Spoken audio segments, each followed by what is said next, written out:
Uh, yeah, so my name's Howie. I'm in the Clément group at UCSB, which is the same group that Elias is in. Today I'll just be going over some different battery cycling techniques. And yeah, it's kind of not really like, I'm kind of focusing more on breadth over depth. So I'm just kind of trying to go through like a lot of different things rather than going to specifics too much. So yeah, so here are some recommended readings that I took like a lot of the figures from. It's just these two papers on electrochemical techniques by Linda Nazar and Andre Rogue. I don't know this group, but yeah, this was a pretty good paper too. So yeah, I'm pretty sure Elias would upload these slides somewhere, right? Yep. So you guys will have this link later on then. Okay, yeah, so I guess at this point when you would do battery cycling techniques is when you already have like your cathode and anode that you want to study, right? And then you want to build batteries out of them and then study them. So there are a couple of different lab scale battery formats that are commonly used. So this top one on the left is called a Swagelok cell. This is what we personally use the most in our lab. I feel like it's a nicer format just because the parts are reusable, so it's a lot more like environmentally friendly. But it's also very useful for ex situ measurements, which is when you cycle a battery to a certain percentage of charge or discharge, and then you want to take apart the battery and you want to study the cathode and see how it changes, right? So this cell makes it very easy to take it apart and then collect the cathode and do whatever measurement you want. Another common format are the coin cells, which is what you see over here.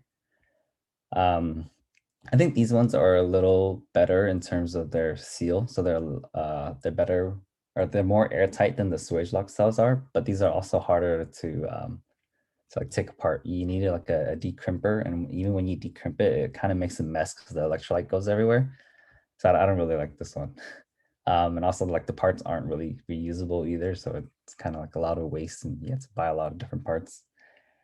Another common format that people like to use are bag cells. And what I've seen them personally use most is for like operando experiments because the bag cell, it's easy for like x-rays and stuff to penetrate through. So they tend to use this format and it's easy to like assemble this kind. So they use it for like NMR and EPR operando experiments too. And operando experiments are when you cycle the battery inside the spectrometer or whatever instrument that you're using. And then so you cycle the battery while you take measurements of it.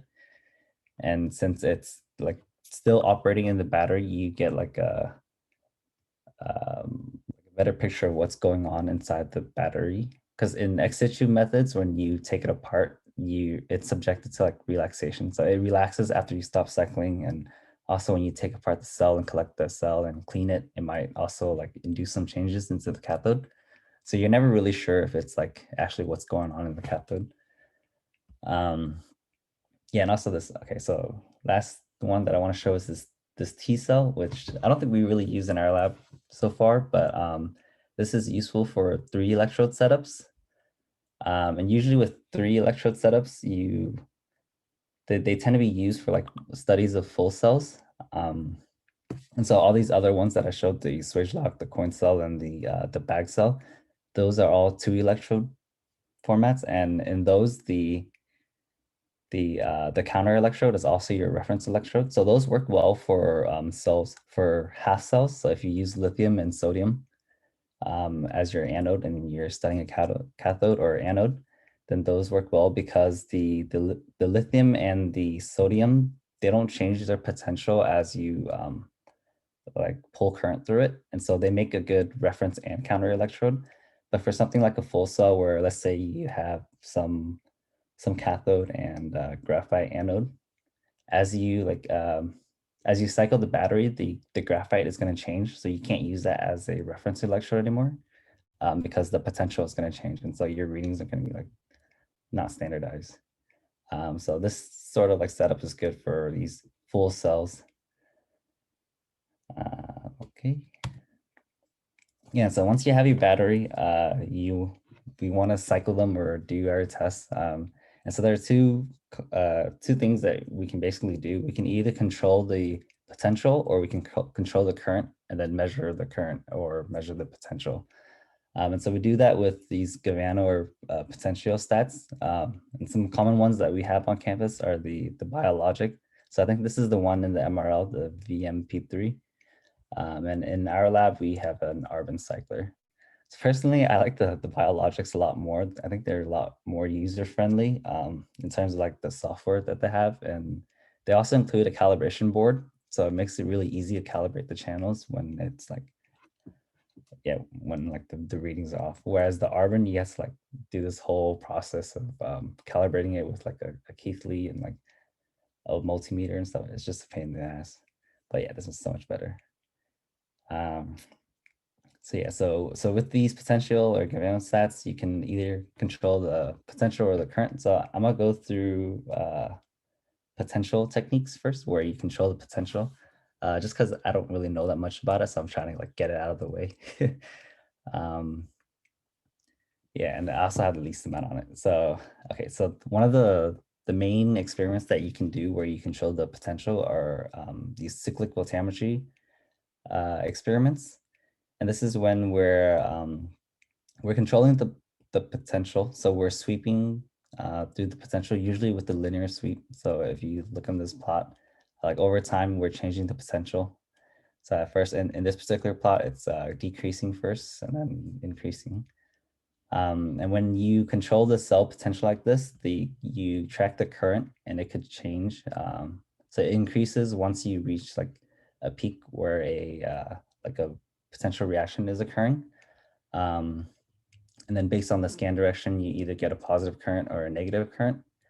And from this like CV looking thing, you can convert this to what you typically see for like for voltage profiles when you cycle batteries. If you integrate under the curve, so you can convert it to like what you would normally see. So in this particular example, this is like a very well behaving system where you get like these two well-defined peaks, but it doesn't always look like this in like real systems. Or sometimes you get like some ugly shapes.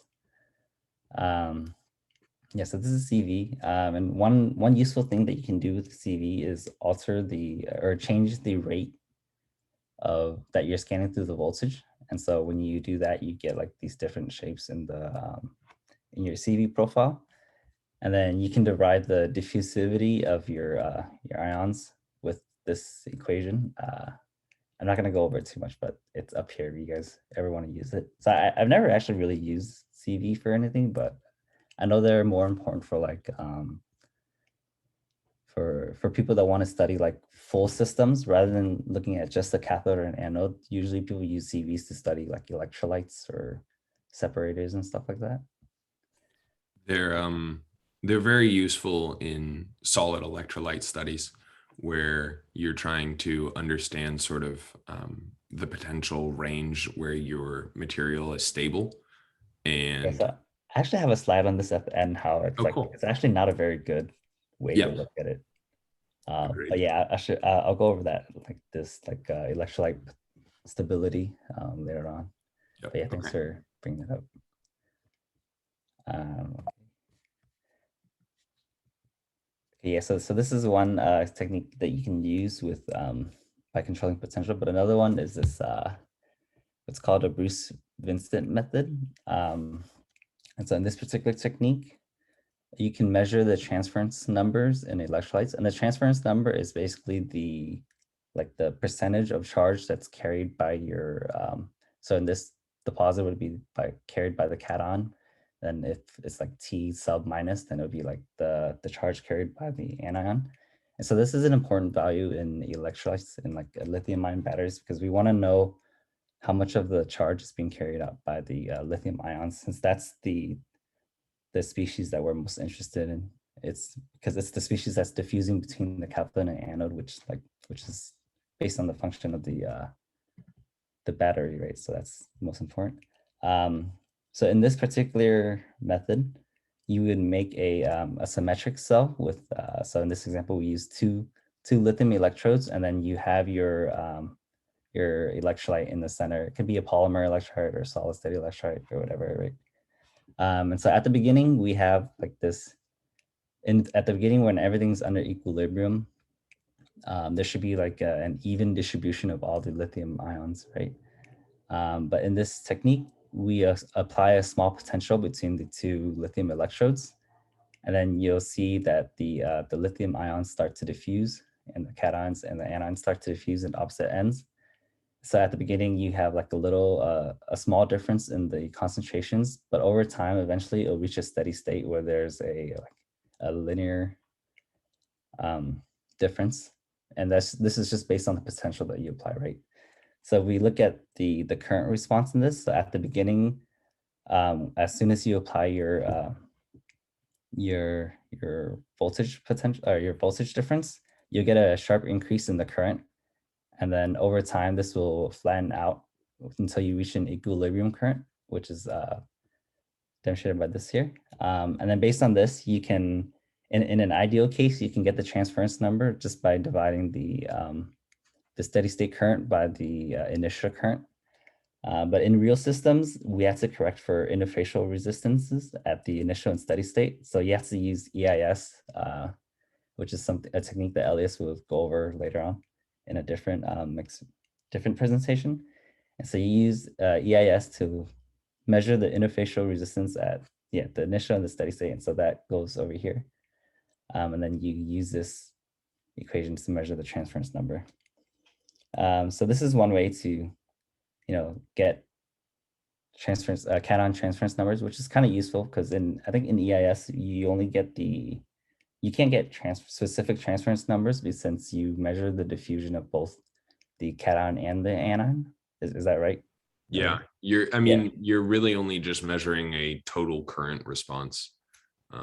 Whereas we know that a lot of the current here is due to that lithium. Yeah. So this is one benefit of this method. So this is commonly used in like polymer electrolytes. That's where I know it from.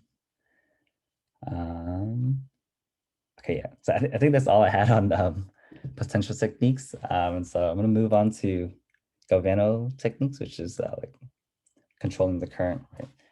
And so this is like the bread and butter of battery research. This is mostly what a lot of us look for when we look at like studies of electrodes. So galvanic static cycling is just when we control the constant current, and we set a cutoff for the cycling. Yeah. So when you pull a constant current on your cell, if you're pulling a positive current, it's going to increase the potential, and then we set a cutoff potential. So in this particular case, I set the cutoff potential to like 4.8 volts.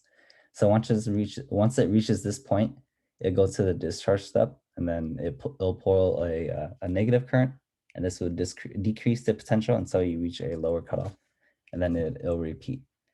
And so in this particular technique, we first decide on what rate we want to do. And so a common way that people do this is by using C rates, which is just the theoretical capacity divided by the number of hours you want to finish charging. So if we have a theoretical capacity of 100 milliamp hours per gram, and we want to cycle it in 10 hours, so our rate would be 10 milliamp per gram, right? And this would correspond to a C10 rate, a C by 10 rate. And if you want to do like, cycle in 30 minutes, it would be like a 2C rate, right? So yeah, so this is a commonly used way, or a common way that people determine the rate for how they cycle their batteries. I don't think it's too useful for comparing cathodes like different theoretical capacities though. Say like, I guess I didn't finish this sentence, but say like if I have a cathode that has like 300 milliamp hours per gram and one that has 100 milliamp hour per gram, a C by 10 rate for the other one would be like 3 times that C by 10 rate for the smaller one, and so you're kind of charging one a lot faster than the other. So I tend to just stick to like 10 by milliamp per gram for like all of the experiments rather than basing it on the theoretical capacity. this also makes it easier for you to like calculate the rate because you just get your active material weight and then you multiply it, right? Instead of having to figure out the theoretical capacity and then dividing it and all that. Yeah, so yeah. But either way, whatever you choose to do, it's just, it doesn't really matter as long as you like report how you did it. Yeah, okay. Yeah, Howie? and so this is a common plot that people tend to make to compare or to show the rate capability of their cathode or anode. And so they'll cycle the batteries like, and each point is representing the discharge capacity. So usually they'll start with a very low rate and they'll cycle it for a couple cycles and they'll report the discharge capacity, and then they increase the rate and it goes down, and then they'll report the discharge capacity. And so they do this for a couple different rates, and then they go back to the initial slow rate. And I think this initial, like going back to this is just to show that the material doesn't degrade with fast rates if you like recover all your capacity. So you'll notice that like at faster rates, you kind of just lose a lot of capacity. But yeah, so this is a common plot that people make. You'll probably see it in a lot of papers. Another, yeah. Could you talk potentially about why galvanostatic cycling is the bread and butter for battery testing? Yeah, so Potentiostatic. so galvanostatic, it's okay, let's see. So in potential techniques, you're sweeping through the potential. And this is this is really, it's kind of like what's the right word?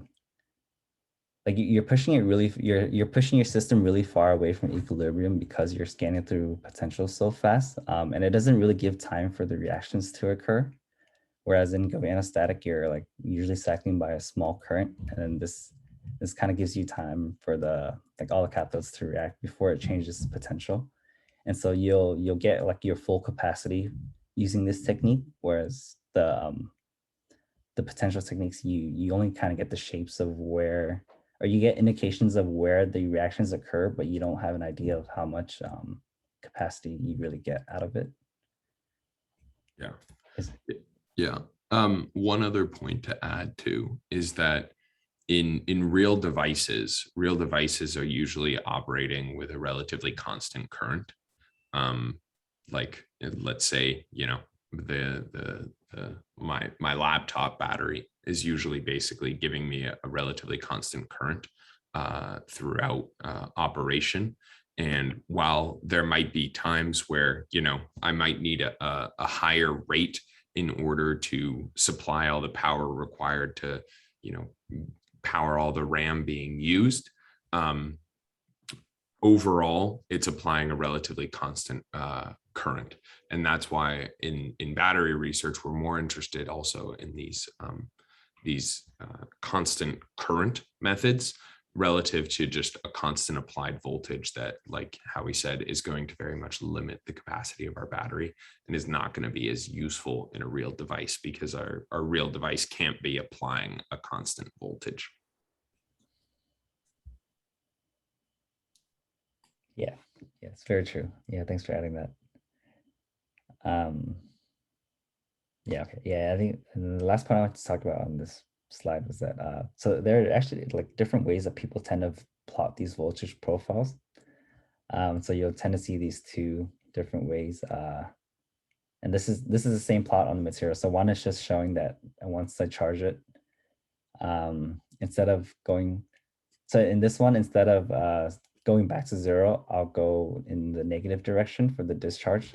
Where is this? It's just like the discharge, right? And so I prefer this way of plotting it just because you can see the hysteresis, or like the irreversibility between your charge and your discharge curves. So you can see like this, you know, this difference in them. And so the greater the difference, like the larger the hysteresis, which just means that your cell is less efficient, the bigger this gap is, right? And so you can't really get an idea of that from this sort of plotting.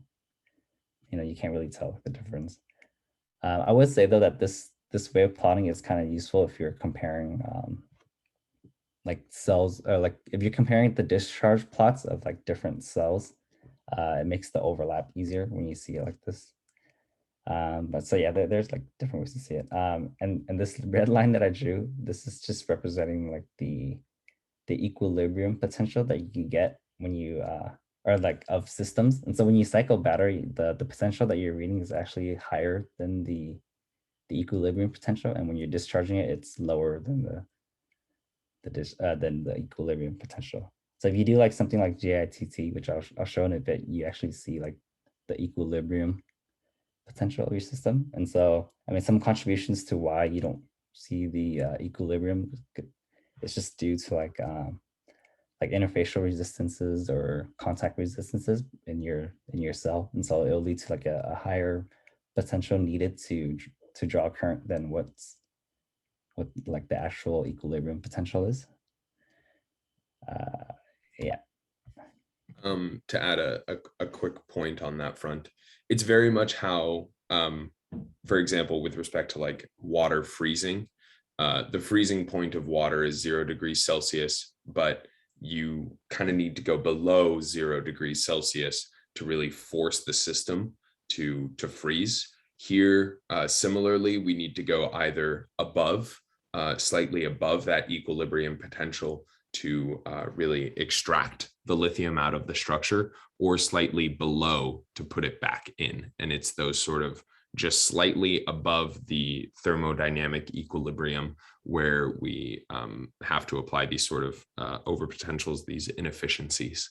And those inefficiencies basically cost our battery over time. Yeah. Yeah, cool. Yeah, thanks for adding that. Okay.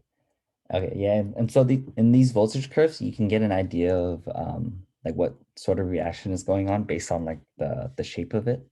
So in something like an intercalation cathode, or I guess not really just intercalation, but like when you see like your voltage profile has a slope potential, you have something, you have a solid solution reaction going on. And this is just the potential is just based on the slope of the free energy curve. So as you change the lithium concentration, so as you're pulling out lithium, this slope is going to change, right, as you go along this. So it'll be like straight down here, like up here like that. And so this leads to a change, like a smooth change in the voltage profile. But if you have something like a two-phase reaction, if you look at the Gibbs free energy curve, so if you're at this point, you'll have a certain slope, right? And it'll lead to certain potential. But if you move over to say like the 0.5 amounts, then on your Gibbs free energy, you'll kind of just phase separate into these two phases. Oops. And so throughout this point, you get like a flat slope. And so this is called a two-phase reaction. And so you see this in something like lithium iron phosphate, and then you see this in like the layered compounds pretty much. You also get a case where if you have like two different phase transitions, then you'll get like a change in slope, but you'll get flat plateaus. So this is just giving you an idea of like why the voltage profiles has different shapes throughout them. It's just based on like the reactions that are going on in like the system. Sorry, can I add one more thing here? Yeah. Just a way of thinking about that flat profile for the two-phase system is when we talk about like going back to water boiling, the water will boil at 100 degrees Celsius, but we need to basically keep adding heat to it, and we can remain at that 100 degrees Celsius. But because of the latent heat of transformation, we're going to keep adding heat to the system. Here, you can think about that constant voltage between the alpha and the beta phase as we keep adding heat to this as we actually make our phase transformation occur as we hold that constant potential. And then once we get to that potential, then we start to access another part of the free energy curve that allows us to basically see our voltage profile change. Wait, I have a question regarding that. So like generally, would we not want these phase transitions then? Because like if we're like keep adding heat to access like the other part of the free energy, like wouldn't that just make the battery more inefficient or something? Like, So I actually think the plateaus are actually better for the batteries. oh really? So these two phase, it's because in like the battery management systems, it wants to track like what state of charge you are at using your using the potential, right? Or using wait. Like, but in this case, it's hard to track, right? Since we have flat voltage. I Wait, think that's the why I think people having problem with LFP batteries, right? I thought it was preferred to have like not changing voltages. That's why people don't like voltage decay in batteries. That's at least that's what I've read. Isn't it? I think it's easier for the people who actually make the electronics when it's a constant voltage during discharge. The only thing it's harder to do is predict the amount of charge left. So maybe the software people who are trying to predict how much charge is left get more annoyed, but or it's a little less accurate because they have to sort of make a model of how fast the capacity decays over different cycles. But yeah, I guess different people look at it as an advantage or disadvantage. Yeah, okay. Okay, yeah, that's true. Yeah, did that answer your question, Andrew? I'm still kind of confused, but like, how does this affect like the performance of the battery? I'm like, or the different phase transitions, or like, does it? I don't know. I mean, I wouldn't say it's like a bad thing to have a slope profile. If I can comment on that, I feel like the slope profile really depend on the type of materials that you are interested in. For some materials, it would be preferential to have like that type of plateau that you know what happened. But for different system, that's not a big deal if you have a slope profile. So I don't think there is a good or bad answer. It really depends on the chemistry and that's it. Yeah, like whether it's sloped or plateau, it doesn't really change the efficiency. That like that's not the thing that affects the efficiency. It's more so like, you know, because it'll be plateaued on the discharge, but it'll also be plateaued on the charge. And so it's just the difference between the potentials between the two. That's what your inefficiencies are. I see. So yeah, so if it's like plateau on charge, but plateau on discharge, then like it doesn't really affect your inefficiency. Okay. Okay. Yeah. Thank you. Yeah. Okay. And another important parameter or like an important value that we look at is the Coulombic efficiencies, which is so this is just looking at the charge and the discharge capacity, and so it's not really considering the voltage contributions to energy. So yeah, it's just Coulombic. And so in this, to get the Coulombic efficiency, you just divide the discharge capacity by the charge capacity. And then, so people tend to plot this sort of thing where you show the Coulombic efficiencies over like some number of cycles, and then you'll see how the Coulombic efficiency decays over time. Or sorry, not the Coulombic efficiency, your specific capacity decays over time. And it's kind of crazy to see that, like, you know, even though the Coulombic efficiency is kind of like a straight line, that you'll still get these large like decreases in discharge capacity over time.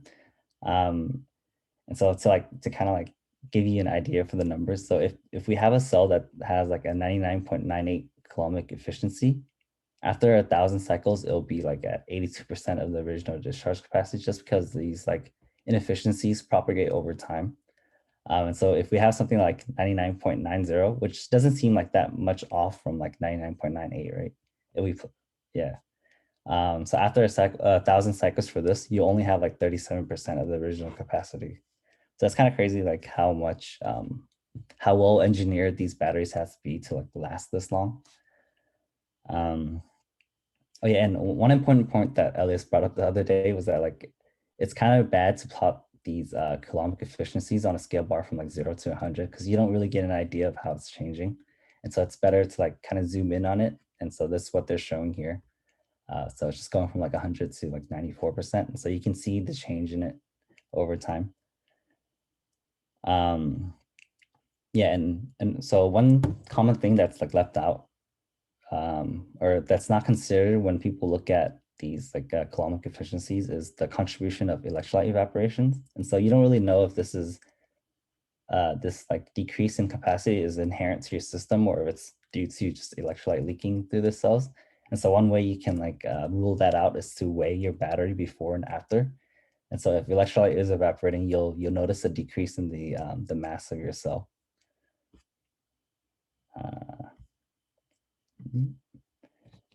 Yeah. Okay, so one more thing. So from your galvanic static cycling voltage profiles, there's one thing that you can do to kind of like examine it better. So there's like hidden data in it, right? So if you do something called a DQDV, where you take the change in the capacity versus the change in the potential, and you plot that versus just the potential, you get something that looks like this black curve. And you'll notice that it looks very similar to CV, except that the features a lot more distinct, whereas in the CV they're like a lot broader, right? And this goes back to the point about CVs scanning through things way too fast, so it doesn't give time for the reactions to actually occur, so you won't see like these distinct peaks. But from this like DQDV plot, you can kind of point out the distinct features in the voltage profile. So around like 4.1 or whatever, you see like this change in the slope, right? So like these little bumps and stuff like that. And so this is something in addition that you can, or something, another way to like analyze your voltage profiles, just to get like specific potentials that these reactions are occurring at, and like transitions and phase changes. Yeah. Okay, yeah, so this is going back to Elias's point about CVs being commonly used to measure electrolyte stability. So it turns out that this might not actually be the best way to measure the stability, because it's, you know, it's not in equilibrium in these CV scans because of the fast scan rate. And in the CVs experiments, usually the electrolyte is just sandwiched between like say lithium metal and some other metal electrode, and then so the contact between the metal electrode and the electrolyte might not be perfect, and so this can lead to like slow decomposition with the electrolyte, right? And so a better way to do this is to actually mix your electrolyte with carbon. It's mixed with carbon, and if needed, you mix it with binder as well. And so you pretty much make like a cathode out of your solid electrolyte, and then you cycle that versus lithium with liquid electrolyte in a separator. And so in this sort of experiment, you can see when your cathode is starting to decompose. Yeah, the potentials that are starting to decompose, that is like where you're starting to get a lot of current. So in this specific example of Na3PS4, they calculated the stability window to be like 2.3 to like 1.5. And in their actual experiment, they get a closer value to it. So in the charge, which is the red curve, you'll see that as soon as they start cycling the battery, the potential shoots up to this like 2.7 or something, 2.6 or something like that. And then it like dips down. So so this little dip that you see, it's due to like a nucleating event, which decreases the potential. And so at this point, it starts to decompose because you can draw out current from the cathode. So if it was stable, then you wouldn't get any potential here, or you wouldn't get any current for it, and then the potential would keep increasing. And so this gives them the upper limit of their voltage stability, which is like around 2.5, which is, you know, so kind of similar to what they see here. And then in discharge at low potentials, you can do the same thing where you discharge with the negative current, and then you see like you get negligible current up to like 0.9. And so that's the stability window that they got using this galvanostatic technique. which is a lot narrower than something you would see in like a CV, because CVs, yeah, it's just like they overestimate the stability windows. So yeah, that's a great explanation. Also on the side, the left side, that's going to come from a DFT calculation. A DFT calculation where basically you're calculating the energies and energy of formation of a bunch of different phases, and then as you sweep potential, you can basically apply that voltage to the charge of your lithium, and that will tell you about the chemical potential of, or in this case, sodium, the chemical potential of sodium in your structure. And it will tell you basically at a certain point, there will be like a crossover with a different phase. And at that crossover, the chemical potential of sodium gets reduced if you go into some sort of different phase. And so that's why outside of that stability window, your Na3 PS4 is going to break down into something like a Na2 PS3 and sulfur, or some of these other phases. But yeah, CV will really just overestimate and tell you, yeah, my material's stable up to 5 volts, but in actuality, it's really not. It's stable only up to like 2.6, you know. Yeah, I kind of just like gloss over like theoretical stuff because I don't really understand it. So I just get what I want, which is the stability window. But yeah, thanks for that explanation. Yeah, so okay, there's that. And then I think the last thing I wanted to go over was gitc. So I actually don't know like that much about it, so it's just kind of like a short introduction because I've never really done this before. But gitc is a technique where you implement these current pulses into your system. So you'll do an initial current pulse, and then the potential will rise if you're like charging, and then you let the cell rest. So you introduce a rest period for a certain number of time, and then your cell should drop to the equilibrium potential over time, and then you keep repeating this. And so you keep doing this until you hit like a certain cutoff voltage that you determine, and then on discharge you like reach a lower limit. And so what this does is, one, it gives you the equilibrium potential, which is like the bottom.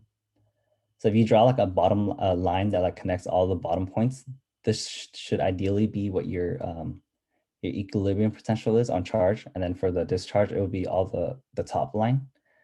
And I mean, in theory, it should overlap these two lines should overlap, but that's also dependent on how long you let it rest. So the longer you let it rest, the more representative it is of your equilibrium potential. So that's one thing you can see from this. But another thing you can do is calculate the diffusivity of the lithium ions. And so to do that, you use this equation over here, where it has like all these parameters here. And so basically the values that you're getting from this experiment is the delta ES and the delta ET, which is these two values. And from that, you can calculate the diffusivity of the lithium ions at different points in the different states of charge. So you get like one calculation for this point, and this point, and this one, and so on and so forth, right? But one downside about this technique is that it takes a very long time, depending on how long you want to wait for and like how long you do your current pulses. It could take like months for an experiment. And so I saw this one paper on the archives, on the Chem archives. It's called like an intermittent current interruption technique. And it's really cool if you want to read into it. And so it's just like a fast alternative to GITT.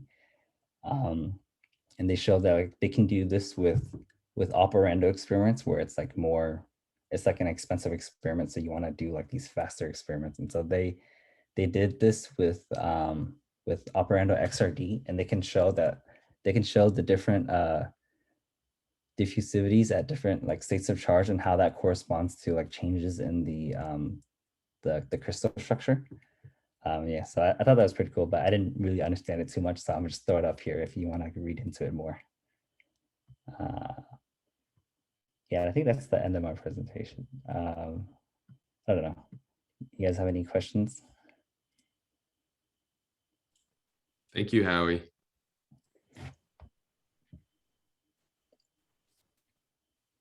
Questions? Hi, Howie. So in this equation for the diffusion constant you have here, so you say n sub m is the number of moles. Is that the number of moles of your charge carrier or of something else? I believe that's the number of moles of, yeah, your charge carrier in your electrode.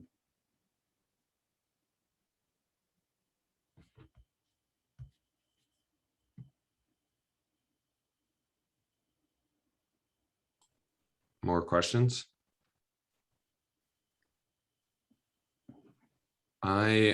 So Becca added something very nice to the chat describing how voltage plateaus behave and how they're not an indication of long-term stability. There is one thing I wanted to mention on that side of things, and it's sort of goes again towards the advantages of that constant sloping behavior or the flat voltage plateaus.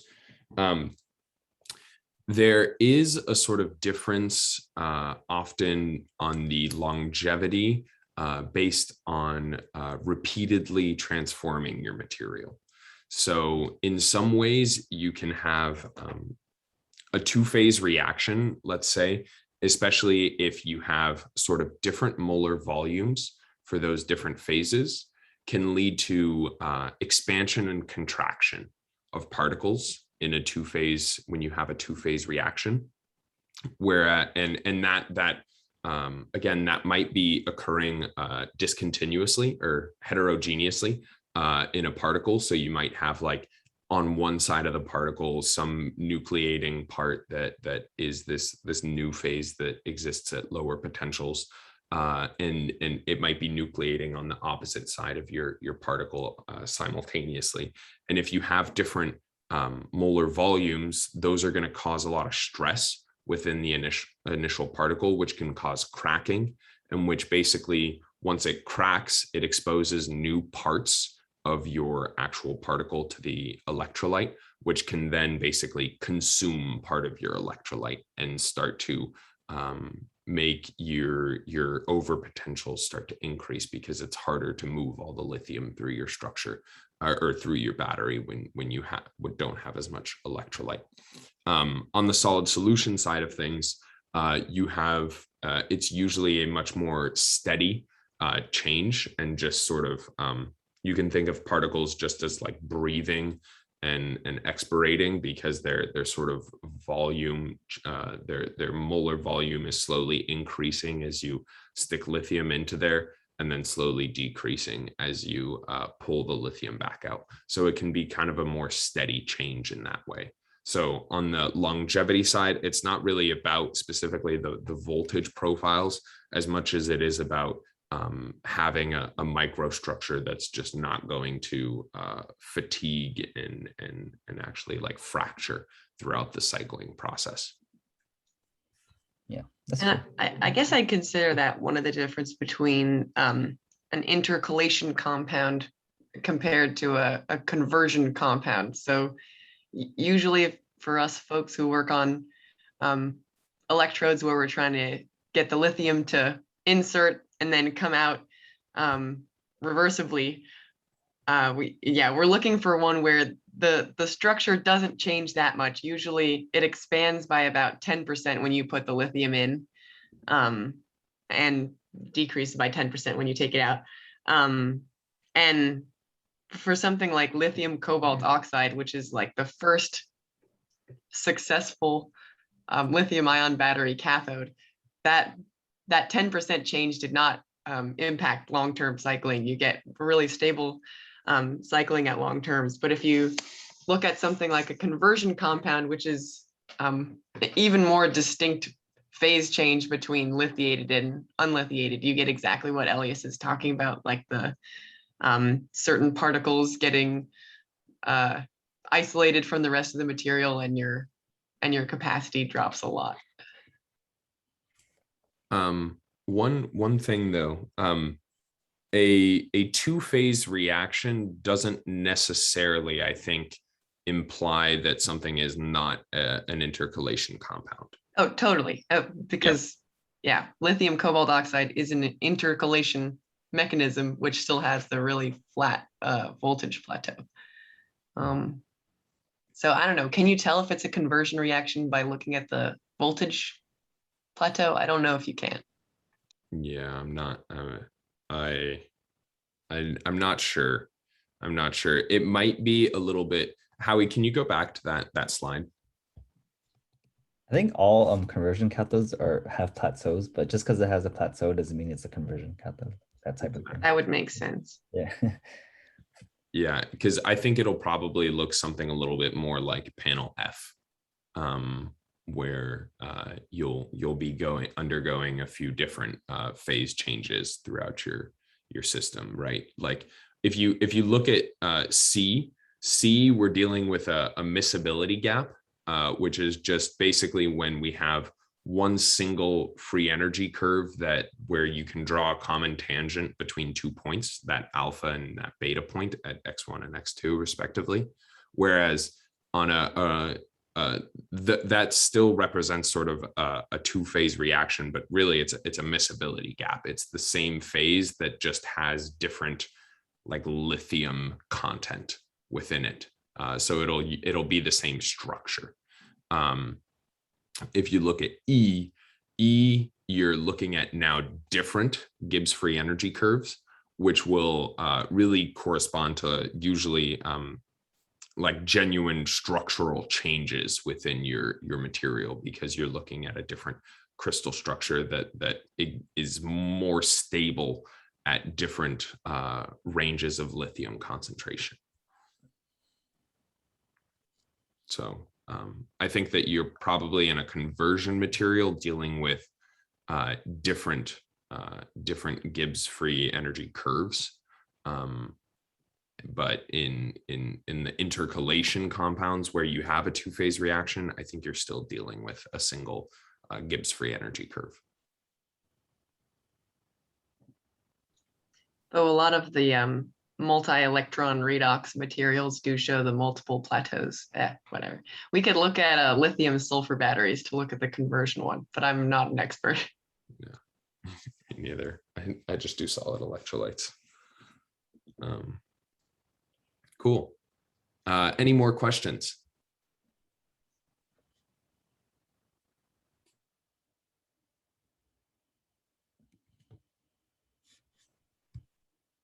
Nobody? All right. All right. Well, I'm going to stop the recording there.